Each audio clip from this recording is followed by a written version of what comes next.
hablaremos de un tema muy importante en el contexto ocupacional, que es el síndrome del manguito rotador. Vamos a comenzar hablando de la anatomía y debemos comenzar diciendo que el hombro es una articulación muy móvil, lo cual predispone a muchas patologías, entre ellas las lesiones del manguito rotador, siendo esta una causa frecuente de dolor y limitación funcional. Se puede presentar una tendinitis del manguito rotador, que es cuando hay irritación de estos tendones e inflamación de la bursa, que es una capa normalmente lisa que recubre dichos tendones, o se puede presentar un desgarro que sucede cuando uno de los tendones se desprende del hueso a raíz de una sobrecarga o lesión. Se conoce como manguito rotador al complejo anatómico constituido por los tendones correspondientes a 4 músculos y que se funcionan con la cápsula subyacente al insertarse finalmente en el troquín o en el troquín. Primero, el músculo subescapular. Nace en la cara anterior de la fosa subescapular y su tendón se inserta en el troquín humeral. Recibe inervación de los nervios subescapulares superior e inferior. Segundo, músculo supraespinoso. Tiene su origen en la fosa supraescapular en la cara posterior del omóplato y su tendón pasa en su recorrido por debajo del arco acromioclavicular y se inserta en la parte superior del troquíter humeral. Se encuentra inervado por el nervio supraescapular después de pasar por la escotadura supraescapular. Tercero, músculo infraespinoso. Tiene su origen en la cara posterior de la fosa subescapular y su tendón se inserta en la cara posterior externa del troquíter. Se encuentra inervado por el nervio supraescapular después de pasar por la escotadura espinoglenoidea. Y cuarto, el músculo redondo menor. Tiene su origen en la cara inferoexterna de la escápula y se inserta en la cara inferior del troquíter. Se encuentra inervado por una rama del nervio circunflejo. Todos estos músculos son rotadores externos, excepto el músculo subescapular, que es un rotador interno, desde la salida del tendón supraespinoso. Ahora vamos a escuchar a la doctora Juliana Chaparro. Ella es especialista en fisiatría. Muchísimas gracias por la invitación, doctora Ramírez, y pues sí, considero que este tema es supremamente importante tocarlo porque es muy común encontrarlo en la consulta de medicina ocupacional. Como ya lo mencionabas, pues el síndrome del manguito rotador cubre muchísimos aspectos, sin embargo hoy vamos a tocar los dos más importantes. El primero es el pinzamiento subacromial, que es la causa más común del dolor en el hombro, y el segundo es la tendinitis del manguito rotador, que pues también está relacionado con este pinzamiento subacromial. Para comenzar vamos a hablar un poco de la etiología. Entonces el mecanismo del pinzamiento subacromial lo vamos a clasificar en dos, en intrínseco y extrínseco. El intrínseco sabemos que el tendón supraespinoso en su inserción en la tuberosidad mayor, la vascularización es muy pobre, entonces a esta zona la vamos a llamar zona crítica, y aquí es donde se van a originar todas estas lágrimas degenerativas del tendón supraespinoso. Y en el mecanismo extrínseco vamos a tener el choque mecánico y el contacto patológico que hay entre el borde inferior del acromión con el tendón de manguito rotador.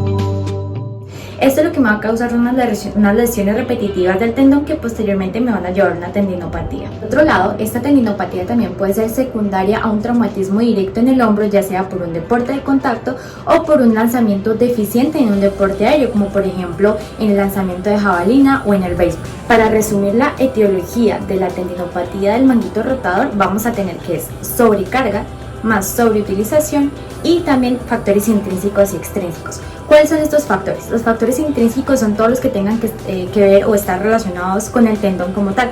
Por ejemplo, su morfología, la predisposición genética, la vascularización.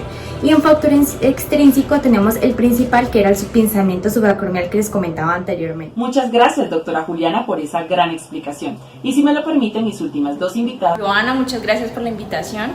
Bueno, vamos a hablar de todo lo que tiene que ver con el diagnóstico del síndrome del manguito rotador.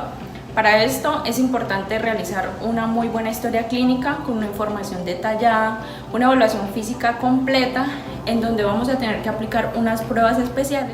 Comenzando con la anamnesis, debemos interrogar eficazmente al paciente sobre sus antecedentes que supongan riesgos para desarrollar esta enfermedad. Por ejemplo, la edad, o si el paciente sufre de artritis reumatoide. También si hay actividades laborales en donde haya movimientos vibratorios por maquinaria, también en donde haya movimientos de lanzamiento o que se mantenga el brazo elevado por encima del hombro. También si hay traumatismo previo y preguntar si hay comorbilidades, por ejemplo diabetes mellitus, sobrepeso. Debemos interrogar exhaustivamente la semiología del dolor. Este va a ser de inicio crónico, se va a presentar en la región anterior y lateral del hombro y se va a irradiar al cuello. Su horario va a ser predominantemente nocturno. Además de esto, debemos preguntarle al paciente por los fenómenos que lo acompañan.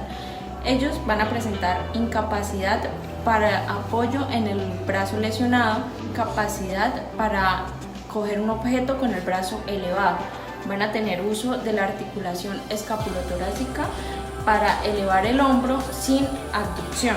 También van a tener limitación en la abducción a los 30 o los 60 grados y a la rotación interna y externa.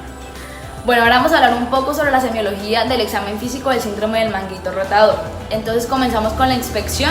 Para esto debemos pedirle al paciente que bien sea en bipedestación o en sedestación se descubra el tórax y los hombros para poder observar si hay alguna asimetría, si hay anomalías morfológicas, posturales o si hay algún relieve. También debemos estar pendientes si el paciente está adoptando una postura antiálgica, como con el hombro en rotación interna y abducción o con la mano doblada sobre el abdomen para disminuir la hipertensión articular. También debemos observar si hay cambios inflamatorios locales como calor, rubor, dolor o tumoración.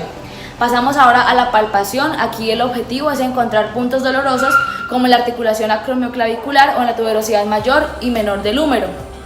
También debemos intentar palpar algunas masas musculares como contracturas, atrofias musculares o puntos gatillo. Ahora vamos a pasar a la parte que es más importante, que es la de la exploración de la movilidad activa, pasiva y contrarresistencia por medio de maniobras especiales. La abducción, flexión, extensión, vamos a hacer la rotación interna y la rotación externa. Bueno, también debemos tener en cuenta unos signos clínicos para sospechar de esta enfermedad y para esto desarrollamos unas maniobras especiales. En primer lugar tenemos la maniobra de Aple, que nos permite valorar una lesión a nivel del manguito rotador. Esta puede ser superior o inferior. En la superior le pedimos al paciente que con el dedo índice se toque el margen medial superior de la escápula y en la inferior que se toque el ángulo inferior de la escápula. Bueno, ahora pasamos a las maniobras de contrarresistencia. En primer lugar tenemos la maniobra de hold. Aquí le pedimos al paciente que haga una fuerza hacia arriba mientras nosotros presionamos hacia abajo. Esta nos permite valorar el músculo supraespinoso. Seguimos con la maniobra del músculo subescapular. Aquí el paciente con el brazo atrás en rotación interna le pedimos que haga fuerza y lo mismo nosotros hacia abajo. Y también la maniobra del músculo infraespinoso. Aquí el paciente con los brazos así, nosotros le hacemos fuerza hacia afuera. Si son positivas, tenemos una alta sospecha del síndrome del manguito roto. Bueno, y por último tenemos la maniobra de pinzamiento, la de Hawkins-Kennedy. Aquí le pedimos al paciente que haga una flexión del codo y el examinador debe hacer una rotación interna, estabilizando la articulación del codo. Podemos ayudarnos de exámenes diagnósticos como la resonancia, la radiografía, la neumoartrografía y la artrografía-resonancia. Y también debemos hacer otros diagnósticos diferenciales como la angina de pecho, el infarto agudo miocardio, las radiculopatías cervicales, otros problemas de... Bueno, y con esto damos por finalizado el tema del síndrome del manguito rotador. Muchas gracias a mis invitadas especiales por aceptar esta participación. Más adelante vendremos con muchos más videos interesantes en Educándonos en Salud. No olviden suscribirse, darle like, comentar y activar la campanita de notificaciones. Muchas gracias.